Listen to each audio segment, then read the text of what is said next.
Welcome everybody to my first review on the channel. I figured I'd start somewhere close to home and talk about Arcane. Now, I know the first season wrapped like a couple months ago, and I already made multiple reviews on Travis Gafford's YouTube channel where we reviewed each arc as it came out in episodes of 3, but those are really deep dives and discussions, and so I wanted to record a more succinct short review that's spoiler free because we really went deep on those. And I think it's especially appropriate given that Wheel of Time and Witcher and some of these other fantasy shows are coming out. We can kind of see where Arcane fits within the fantasy landscape currently. I want to remind everyone before we dig into it that all reviews are just opinions. And even if I don't preface everything I say with, in my opinion, that's kind of inherent to the fact that it is a review. And you'll see why I say that immediately. To start, this is the best fantasy show of the year, hands down, and most likely the best debut season of a Western animated show ever.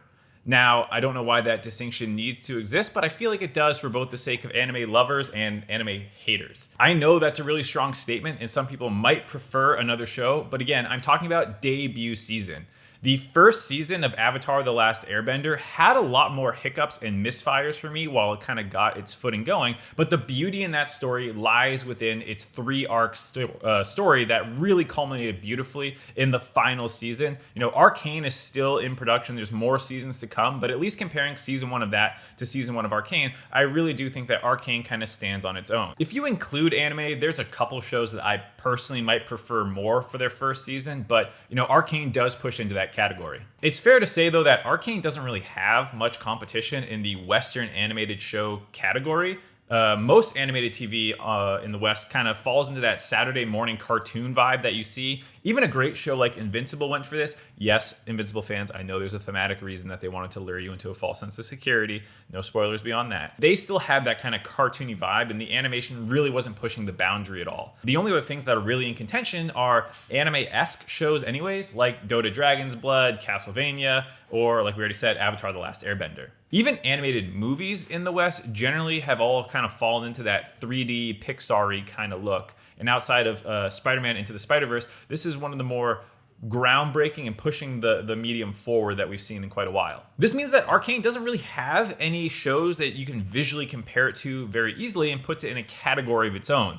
I think I can safely say that if you haven't seen it yet, you've never seen a show visually like Arcane. This isn't due to pure artistry though, because Riot was able to pump resources into this project until they got it to a point that they felt satisfied with. Very few other shows, animated or otherwise, are ever given this opportunity to find themselves before debuting. It was 6 years, millions upon millions of dollars, dozens if not hundreds of new employees hired specifically for this project. I had friends who worked at Riot Games kind of tangential to Arcane during its production, and needless to say, it was not always a smooth road. I heard some horror stories about how they thought it was going at the time. And for most shows, they kind of just need to premiere with those flaws baked in. They're not given time or resources to iron all their problems out, kind of like Arcane was allowed to do. However, I want to make it very clear that I'm not holding this against Arcane. It would be like getting mad that Tolkien took 30 years to write Lord of the Rings when most standard fantasy authors these days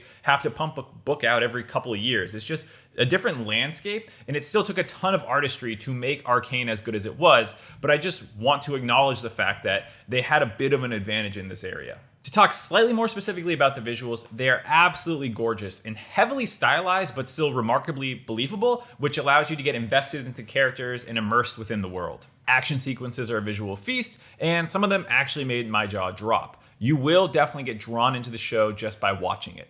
Moving past the visuals and into the writing a little bit, I have to say that the characters and world are not really revolutionary. Most of the characters' starting points are fairly tropey, and the world, while absolutely beautiful, is something that you would have seen before if you're familiar with the fantasy genre and steampunk and some of these ideas that they're pushing forward. You have the retired gang leader, you have the plucky band of street urchins trying to make it work, the upper city versus the lower poor city. You know, like it's all stuff you've probably seen a little bit before. And this is probably one of the few criticisms that I can really levy against the show, is that the high concept is not particularly new, whereas some shows have a more unique approach to what the world is like. And I've seen people on other non-league related sites, on other parts of Reddit, kind of express as much. People aren't mad or think it's bad, but it is something that, like, it might not hook you immediately from a conceptual level. That said, tropes are not inherently a bad thing, and I will probably make a video about that at some point in the future. Now, the show does not rely on tropes. Tropes become problematic when they become cliches, which means that there's things you've seen a million times before and you can predict where the story and characters are going because it's just following a formula. Arcane, on the other hand, uses tropes to familiarize you very quickly with a fairly wide cast of characters before taking them off in interesting and new directions that you probably would not necessarily see coming. The dialogue is usually good, the character arcs are well thought out, and the themes are satisfyingly explored. Comically enough, I saw one person on one of these other websites confuse the difference between a trope and a cliche, and they thought that they could perfectly predict where Jinx's storyline was going to go about accepting herself and finding love for herself within a found family. Yikes. I'm surprised anyone could honestly think that though, given how dark of a tone the start of the show set, which was absolutely necessary given that we were following a cast of children to very quickly identify that this is not a children's story. If that opening wasn't obvious enough, by the end of episode 3, you'll realize how far this show is willing to go and push its characters. It doesn't ever fall into grimdark. There's probably nothing much beyond a PG-13 rating in the show.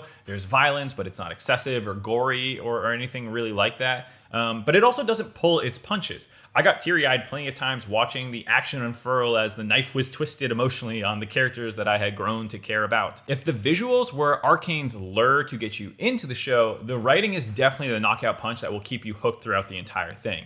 It's a pretty deadly 1-2 combination. That is not to say the writing is perfect, though. There are some times where it's a little too on the nose and they beat you over the head with the point of the scene. This is only made more noticeable because there's other points in time where Arcane is perfectly happy to be subtle, which makes the really obvious ones even more noticeable. There's also a little bit of a problem that I had personally with the secondary plotline of the politics going on that just felt a little rushed and not given enough time to breathe and really let the characters come into their own there because they had to keep up with a far more personal and low stakes in some sense main storyline that follows the sisters around. The only other criticism worth mentioning that might hang some people up is more of a taste preference. Riot definitely made some very bold decisions in both the stylization visually as well as musically and sound-wise. By and large, the music and sound design is absolutely fantastic and will blend right into the world and you won't notice it. It's top-notch, and some of the more stylized visual choices land extremely well, in particular one way that they show a certain character's psychosis during the show. Then there are the times where you can kind of feel Fortitia's background as a company that primarily made music videos really apparent during the show, where you kind of feel like you suddenly stepped into a music video yourself, and it can be very immersion breaking. Fans of the show I know have absolutely loved a couple of these instances, but for people who are kind of outside the League community, these can be extremely jarring. And I don't think it's any coincidence that one of the few awards that Arcane was not nominated for has to do with music. You might love these moments, but for me and some others I saw online, these sudden tone shifts and style changes really clashed with an otherwise extremely immersive show and really knocked me out of the narrative at certain points. These minor quibbles aside, Arcane can be safely recommended to pretty much anybody. I mean, you've probably heard by now the fact that it does not require an understanding of League of Legends to enjoy the show. That is absolutely true. If that's one of the reasons you've been holding out, forget it, just give it a shot. Some people might outright not like the show, but I would expect that's more due to their prejudices against either animation or the fantasy genre as a whole. I mean, they're lost causes anyways, forget about them. I would give the first season of Arcane a very strong 9.5 out of 10. The only thing that would stop me from saying it was perfect was I would have liked to see a little bit more interesting of a high concept that explored some deeper themes and to clean up the execution a little bit with some of the writing as well as the style choices. But, you know, it's a very, very good show. The only question now is how good will the show continue to be? The first season ended on a pretty big cliffhanger, and we know season 2 is confirmed, but not until 2023 at least. The question is, will Riot continue their approach of throwing resources at it until it is good enough to be where they want it to be? Or will they go for a more standard production cycle now and kind of increase the rate that these seasons come at? Can they keep the quality up if they decide to go that route? I mean, I don't really have a strong preference. At the one hand, there's a lot of stories that they need to get to in the League universe, and so I'm excited if the pace picked up a little bit, even as slightly at the cost of quality. But if they keep turning out masterpieces, I don't think anyone can complain. Either way, Riot, Fortiche, and Netflix have shown that they deserve your attention.